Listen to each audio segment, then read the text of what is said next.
Meiotic என்ற வார்த்தை 1905ஆம் ஆண்டு ஃபார்மர் என்பவரால் அறிமுகப்படுத்தப்பட்டது. இந்த மியாட்டிக் செல் பகுப்பு இனப்பெருக்க காலகட்டத்தில் இனப்பெருக்க செல்களில் மட்டும்தான் நடந்து மியாட்டிக் பகுப்பு நடந்து கேமெட்டுகளை உருவாக்கும். இதுக்கு பேரு இன்னொரு பேர் குன்றல் பகுப்பு அப்படின்னு பேரு.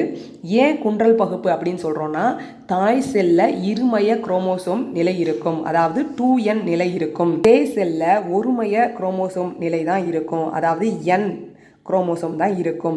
அதாவது இப்போ தாய் செல்லில் ஒரு ஜோடி குரோமோசோம் இருந்ததுன்னா சேய் செல்லில் ஒரே ஒரு குரோமோசோம் தான் இருக்கும். சரியா? இப்போ மியாட்டிக் பகுப்பில் ஒரு தாய் செல்லிருந்து 4 சேய் செல்கள் தோன்றும். இந்த சேய் செல்களை நம்ம கேமெட் அப்படின்னு சொல்லுவோம். மியாட்டிக் பகுப்பு 2 விதமான பகுப்புகளை கொண்டது. முதல்து ஹெட்டிரோடைபிக் பகுப்பு அல்லது முதல் மியாட்டிக் பகுப்பு. ரெண்டாவது பகுப்பு ஹோமோடைபிக் பகுப்பு அல்லது இரண்டாம் மியாட்டிக் பகுப்பு. ஓகேயா? இப்போ ஹெட்டிரோ அப்படின்னாலே வேறுபட்ட அப்படின்னு அர்த்தம். ஹோமோ அப்படின்னா ஒற்றுமையான அப்படின்னு அர்த்தம். ஏன் அதை முதல் பகுப்பை ஹெட்டிரோடைபிக் பகுப்பு அப்படின்னு சொல்கிறோன்னா, தாய் செல்ல 2n இருக்குது, சேய் செல்லில் n நிலை தான் இருக்குது. சரியா? இப்படி தாய் செல்லேருந்து சேய் செல் வேறுபட்டு இருக்கிறதுனால இதை ஹெட்டிரோடைபிக் பகுப்பு அப்படின்னு சொல்கிறோம். இப்போ முதல் மியாட்டிக் பகுப்பை நம்ம விரிவாக பார்ப்போம். முதல் மியாட்டிக் பகுப்பில் நம்ம ஏற்கனவே சொல்லிட்ட மாதிரி இது குன்றல் பகுப்பு. இங்கே தான் நமக்கு என்ன நடக்கும், இரு நிலையிலேருந்து சேய் செல் ஒரு நிலையாக ஒருமைய நிலையாக மாறும். சரியா? அதனால தான் இதை ஹெட்டிரோடைபிக் பகுப்பு அப்படின்னு சொல்கிறோம். இது 5 நிலைகளை கொண்டது.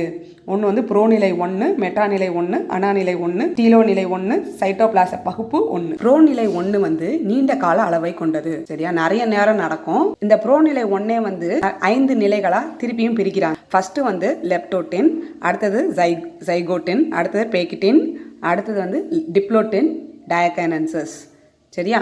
இந்த லெப்டோட்டின்ல என்ன ஆகுது, லெப்டோ அப்படின்னா மெலிசான அப்படின்னு அர்த்தம், லெப்டோனா மெல்லிய அப்படின்னு அர்த்தம். சரியா? இந்த குரோமோசோம்கள் சுருள்கள்லாம் என்ன ஆகுதுன்னா பிரிஞ்சு மெல்லிய நூல் போல ஆகுது, அதான் லெப்டோட்டின். அடுத்தது ஜைகோட்டின், ஜைகோன் அப்படின்னா இணையுறுதல் அப்படின்னு அர்த்தம். ஜைகோன்னா என்ன அர்த்தம், இணையுறுதல்.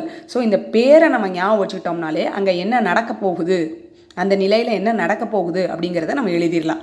லெப்டோட்டின் அப்படின்னா லெப்டோ அப்படின்னா மெல்லியா அப்படின்னு அர்த்தம். குரோமோசோம்கள் பிரிஞ்சு நீண்ட நூல் போல அமைப்பை பெறும். அப்புறம் ஜைகோட்டின்ல ஜைகோன் அப்படின்னா இணையுறுதல் அப்படின்னு அர்த்தம். அதாவது ஒத்திசை குரோமோசோம்கள் ரெண்டும் என்ன ஆகும்னா பக்கத்தில் இணையுறும். சரியா? இப்படி இணைவதுக்கு பேர் என்னது, சினாப்சிஸ் அப்படின்னு பேர். சரியா? இந்த ஒத்திசை குரோமோசோம்கள் என்ன செய்யும், இணையுறும், ஒன்று அணுகி இணையுறும். இப்படி இணையுறதுக்கு பேர் சினாப்சிஸ் அல்லது ஒன்றியொடுங்கல் அப்படின்னு அர்த்தம். அடுத்தது பேக்கிட்டின். இந்த பேக்கிட்டின்ல பேக்கஸ் அப்படின்னா என்ன அர்த்தம்னா தடித்த அப்படின்னா தடிமனாகும். அந்த நீண்ட குரோமோசோம்கள் இருக்கியா, நூல் போல வடிவான குரோமோசோம்கள் இருக்குல்ல, அது இப்போ என்ன ஆகும்னா தடிமனாக மாறும். சரியா? தடிமனாக மாறி இப்போ என்ன ஆகும்னா குரோமாட்டிடுகள் உருவாகும். சரியா? இப்போ 2 குரோமோசோம் ஜோடியாக இருக்குது. கரெக்டாக? ஒவ்வொன்றும் என்ன ஆகும்னா 2 பிரியும். அப்போ மேலே 2 குரோமாட்டிடு, கீழே 2 குரோமாட்டிடு. அதே மாதிரி இன்னொரு ஜோடிக்கு மேலே 2 குரோமாட்டிட், கீழே 2 குரோமாட்டிட். இப்போ மொத்தம் 4 குரோமாட்டிட்ஸ்கள் இருக்கும். சரியா? இப்போ முதல் குரோமோசோமோடைய ஒரு பக்க குரோமாட்டிடும் இன்னொரு குரோமோசோமோடைய ஒரு பக்க குரோமாட்டிடும் பக்கத்தில் இருக்கும் இல்லையா, அந்த பக்கத்தில் இருக்கிறது என்ன ஆகும்னா சில இடங்களில் ரெண்டும் ஒன்னோட ஒன்று ஒட்டிக்கிட்டு இருக்கும். அந்த ஒட்டிக்கிட்டு இருக்கிற இடத்துக்கு பேர் கயாஸ்மெட்டா. இப்போ ஜோடி ஆகுது. முதல்ல என்ன ஆகுது, ஜோடி ஆகுது. எங்கே ஜோடி ஆகுது, ஜைகோட்டின் நிலையில் ஜோடி ஆகுது. அந்த ஜோடியான குரோமோசோம்கள் பேக்கட்டின் ஸ்டேஜில், பேக்கட்டின் நிலையில் 2 பிளவுபடுது. அதாவது குரோமாட்டிடுகளாக பிளவுபடுது. அப்போது அந்த குரோமாட்டிடில், அந்த ஜோடிகளில் ஒரு குரோமாட்டிடும் இன்னொரு ஜோடியோட இன்னொரு குரோமாட்டிடும் பக்கத்தில் இருக்கிறது சில இடங்களில் என்ன ஆகும்னா சேர்ந்து இருக்கும். அந்த இடத்துக்கு பேர் கயாஸ்மெட்டா அப்படின்னு பேர். அதாவது கோப்புகள் அப்படின்னு சொல்லுவோம். இந்த கயாஸ்மெட்டா தோன்றிய பிறகு அந்த குரோமாட்டிட்களை பார்த்தா எக்ஸ் வடிவில், ஆங்கில எழுத்து எக்ஸ் வடிவில் இருக்கும். அப்படி எக்ஸ் வடிவில் ஆனக்கப்புறம் ஒரு குரோமாட்டிடில் உள்ள சில பகுதிகள் அந்த இன்னொரு ஜோடியோடைய குரோமாட்டிடுக்கு போயிடும், மாறிடும். சரியா? குரோமோசோம்கள் வந்து பரிமாற்றம் அடையும். அந்த பகுதி மட்டும் என்ன ஆகும்னா ஒன்றுகிட்டேருந்து இன்னொன்று பரிமாறிக்கொள்ளும். இப்படி பரிமாறிக்கிறதுக்கு பேர் குறுக்கெதிர் கலத்தல், அதாவது கிராசிங் ஓவர். சரியா? இந்த கிராசிங் ஓவர் நடக்கிறதுனால தான் ஜெனட்டிக் ரீகாம்பினேஷன் நடக்குது, அதாவது மரபியல் மறுசேர்க்கை. சரியா? எந்த ஒரு குழந்தையும் அவங்க அப்பா அம்மாவை போலயே இருக்கிறது கிடையாது, நிறைய விதத்தில் வேறுபட்டு இருக்கும். அவ்வாறு வேறுபட்டு இருக்கிறதுக்கான முக்கிய காரணம் என்ன அப்படின்னு கேட்டிங்கன்னா இந்த மரபியல் மறுசேர்க்கை தான், அதாவது ஜெனட்டிக் ரீகாம்பினேஷன்னால தான் அப்படி ஒரு புதுசாக ஒரு கேரக்டர் தோன்றுது. டிப்ளோட்டின் நிலை வருது. இந்த டிப்ளோட்டின் நிலையில் என்ன ஆகும்னா அந்த கயாஸ்மெட்டா இருக்கு இல்லையா, அந்த கயாஸ்மெட்டா வந்து சென்ட்ரோமியர் பக்கத்துல இருந்து அப்படியே நகர்ந்து குரோமோசோமுடைய முடிவுக்கு வரும். சரியா? இப்போ இந்த கயாஸ்மெட்டா தான் என்னன்னு பார்த்தோம், இது இரண்டு குரோமோசோம்களையும் இணைக்கும் புள்ளி அப்படின்னு பார்த்தோம். இப்போ இந்த இணைக்கிற இந்த புள்ளியை வந்து என்ன ஆயிடுது, நகர்ந்து முடிவுக்கு வந்துருச்சு. அப்போ என்ன ஆகும், இந்த ஒரு ஜோடி குரோமோசோம் வந்து இணைஞ்சிருக்கிற இந்த ஜோடி குரோமோசோம் வந்து ரெண்டும் தனித்தனியாக பிரியுது. இதுதான் டிப்ளோட்டின் நிலை.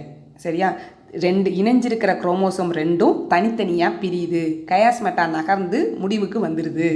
இதுதான் வந்து டிப்ளோட்டின் நிலை. அடுத்தது வந்து டயாகைனன்சஸ். இந்த டயாகைனன்சஸில் என்ன ஆகுதுன்னா குரோமோசோம் வந்து அந்த மைட்டாட்டிக் ப்ரொஃபேஸ் பார்த்தோம் இல்லையா, மைட்டாட்டிக்கில் ப்ரோ நிலை பார்த்தோம் இல்லையா, அதே மாதிரி தான் இங்கே டயாகைனன்சஸ்லேயும் என்ன ஆகும், குரோமோசோமோடைய நீளம் வந்து குறைஞ்சி தடிமனாக மாறும், நியூக்ளியர் ஜவ்வு வந்து மறையும், நியூக்ளியோலஸ் மறையும், அப்புறம் கதிர் இலைகள் தோன்றும். சரியா? இதுதான் வந்து டயாகைனன்சஸில் நடக்கும். டயாகைனன்சஸ் நிறைவு பெற்றவுடனே நம்மளுடைய ப்ரோநிலை 1 வந்து முடிஞ்சிருது. ஸோ ப்ரோநிலை 1ல் என்னெல்லாம் இருக்குது, லெப்டோட்டின், ஜைகோட்டின், பேகிட்டின், டிப்ளோட்டின், டயாகைனன்சஸ். அடுத்தது வந்து மெட்டாநிலை 1. மெட்டாநிலை 1ல் என்ன ஆகுது, குரோமோசோம்கள் வந்து மையத்தை நோக்கி நகர்ந்து போகுது. அப்புறம் என்ன ஆகுது, குரோமோசோம்கள் வந்து இரு குரோமேட்டிட்களாக தனித்தனியாக இங்கே வந்து பிரியாது. சரியா? மைட்டாசிஸில் என்ன ஆச்சு, குரோமோசோம் வந்து 2 தனித்தனி குரோமேட்டிட்களாக பிரியும், இங்கே வந்து பிரியாது. அதே மாதிரி இங்கே வந்து என்ன ஆகாது, சென்ட்ரோமியர் வந்து பகுப்படையாது. மைட்டாட்டிக் பகுப்பில் தான் வந்து சென்ட்ரோமியரும் பகுப்படையும், குரோமேட்டிட்கள் வந்து தனித்தனியாக பிரியும். இங்கே வந்து குரோமேட்டிட்கள் பிரியாது, சென்ட்ரோமியரும் பகுப்படையாது. இங்கே வந்து மையத்தை நோக்கி போகும், மையத்தில் நிற்கும், அவ்வளோதான். சரியா? அடுத்தது வந்து அனாநிலை 1. இந்த அனாநிலை 1ல் இந்த ஹோமோலோகஸ் குரோமோசோம் இருக்கு இல்லையா, அதாவது என்ன சொன்னோம், ஹோமோலோகஸ் குரோமோசோம்னா என்ன சொன்னோம், அந்த ஒத்திசை குரோமோசோம் இருக்கு இல்லையா, அதாவது ஒரு ஜோடி குரோமோசோமில் ஒரு குரோமோசோம் வந்து மேலேயும் இன்னொரு குரோமோசோம் வந்து கீழே எதிர் திசையிலையும் போய் நிற்கும், எதிரெதிர் துருவங்களில் நிற்கும். இதுக்கு பேர் தான் வந்து என்னது, இதுதான் என்னது, அனாநிலை. சரியா? இந்த இப்படி ரெண்டும் எதிரெதிர் துருவத்தில் இருக்கிறதுக்கு பேர் வந்து டயாடு அப்படின்னு பேர். அடுத்தது வந்து டீலோ நிலை. இந்த டீலோ நிலையில் என்ன ஆகும் அப்படின்னு கேட்டிங்கன்னா, இந்த ஒருமைய எண்ணெய் கொண்ட குரோமோசோம்கள் வந்து அதன் துருவத்தை அடைஞ்ச உடனே என்ன ஆகும்னா இங்கே வந்து நியூக்ளியர் ஜவ்வு வந்து தோன்ற ஆரம்பிக்கும், நியூக்ளியோலஸ் வந்து திருப்பியும் தோன்ற ஆரம்பிக்கும். இப்போ 2 சேய் நியூக்ளியஸ்கள் நமக்கு கிடைச்சிருச்சு. இப்போ அடுத்தது என்ன ஆகும், நியூக்ளியாட்டிக் பகுப்பு முடித்தோடனே என்ன ஆகும், சைட்டோபிளாச பகுப்பு. அப்படி தானே மைட்டாட்டிக்லையும் பார்த்துருக்கோம், இங்கேயும் அதே மாதிரி தான் நடக்குது. அடுத்தது வந்து சைட்டோபிளாச பகுப்பு நடக்குது. சைட்டோபிளாச பகுப்பு நடந்து 2 ஹாப்ளாய்டு செல்கள் நமக்கு கிடச்சிருச்சு. சரியா? இதோட ஹெட்டிரோடைபிக் பகுப்பு முடிஞ்சுது, அதாவது முதல் மியாட்டிக் பகுப்பு வந்து இதோட முடிவு பெற்றது. ஹோமோடைபிக் பகுப்பு இது வந்து என்ன ஆகுதுன்னா, முதல் ஹெட்டிரோடைபிக் பகுப்பில் நமக்கு 2 ஹாப்ளாய்டு செல் கிடைக்குது இல்லையா, அந்த ஒவ்வொரு ஹாப்ளாய்டும் இந்த ஹோமோடைபிக் பகுப்பு நடக்கும். சரியா? நடந்து ஒவ்வொரு ஹாப்ளாய்டு தாய் செல்லும் நமக்கு இப்போ 2 ஹாப்ளாய்டு சேய் செல்களை கொடுக்கும். இப்போ முதல் சேய் செல் வந்து 2 ஹாப்ளாய்டை கொடுக்கும், அடுத்த சேய் செல் வந்து 2 ஹாப்ளாய்டு கொடுக்கும். அப்போ நமக்கு மொத்தம் 4 சேய் செல்கள் கிடைக்கிறது. சரியா? இந்த ஹோமோடைபிக் பகுப்பு வந்து கிட்டத்தட்ட மைட்டாட்டிக் பகுப்பு மாதிரியே தான் இருக்கும். இதுலேயும் ப்ரோநிலை 2, மெட்டாநிலை 2, அனாநிலை 2, டீலோ நிலை 2, சைட்டோபிளாச பகுப்பு 2 இருக்குது. சரியா? ப்ரோநிலையில் என்ன ஆகும், சென்ட்ரியோல்கள் வந்து 2ஆக பகுப்படைஞ்சு ஒவ்வொன்றும் ஒவ்வொரு துருவத்துக்கு போகும். அப்புறம் ஆஸ்ட்ரால் கதிர்கள் தோன்றும், அப்புறம் வந்து கதிர் இலைகள் வந்து தோன்ற ஆரம்பிக்கும், நியூக்ளியர் ஜவ்வு வந்து மறையும், அப்புறம் நியூக்ளியோலஸ் மறையும். அப்புறம் நிலை 2ல் குரோமோசோம்கள் வந்து மையத்துக்கு வந்து அடையுது. மையத்துக்கு வந்து அடைஞ்சக்கப்புறம் அந்த குரோமோசோம்கள் வந்து என்ன ஆகுது, 2 குரோமேட்டிட்களாக பிரியுது. சரியா? அப்புறம் வந்து என்ன ஆகுது அப்படின்னா இங்கே சென்ட்ரோமியர் பகுப்பும் நடக்குது. இது வந்து கிட்டத்தட்ட நம்ம மைட்டாட்டிக் பகுப்பு மாதிரியே தான். அடுத்தது அனாநிலை 2. இந்த அனாநிலை 2ல் இந்த பிரிவுற்ற குரோமாட்டிட்கள் இருக்கு இல்லையா, அது குரோமோசோம்களாக மாறுது. எப்படி மாறுதுன்னா நம்மளோட இந்த கதிர் இலைகள் இல்லையா, அது சுருங்கும். அங்கே எப்படி மைட்டாட்டிக்கில் சுருங்க சுருங்க அது எதிரது துருவத்தை அடைஞ்சது இல்லையா, அதே மாதிரி தான் இங்கேயும் கதிர் இலைகள் சுருங்க சுருங்க இந்த குரோமாட்டிட்கள் ரெண்டும் எதிரெது துருவத்தை அடையுது. நான் அடைஞ்ச உடனே டீலோநிலை 2ல் 2 குரோமோசோம்கள் வந்து நமக்கு கிடைக்குது. அதுக்கப்புறம் நியூக்ளியர் ஜவ்வு வந்து தோன்றுது, நியூக்ளியோலஸும் தோன்றுது. இப்போ வந்து என்ன முடிஞ்சிச்சு, நியூக்ளியார் பகுப்பு வந்து முடிஞ்சிச்சு. அதுக்கு அடுத்தது வந்து சைட்டோபிளாச பகுப்பு. இங்கே வந்து அப்படி தான், நியூக்ளியர் பகுப்பு முடிஞ்ச உடனே என்ன ஆகுதுன்னா சைட்டோபிளாசம் பகுப்படையுது. சைட்டோபிளாசம் பகுப்படைஞ்சு 2 நமக்கு ஹாப்ளாய்டு சேய் செல்கள் கிடைக்குது. அதாவது ஒரு ஹாப்ளாய்டு சேய் செல்லேருந்து 2 ஹாப்ளாய்டு சேய் செல் நடக்குது. சரியா? இப்போ இங்கே வந்து தாய் செல்லும் சேய் செல்லும் ஒற்றுமையாக இருக்குது. அதோட குரோமோசோம்கள் எண்ணிக்கை வந்து ஒற்றுமையாக இருக்குது. அதனால தான் இந்த பகுப்புக்கு பேர் ஹோமோலோகஸ் பகுப்பு. சரியா?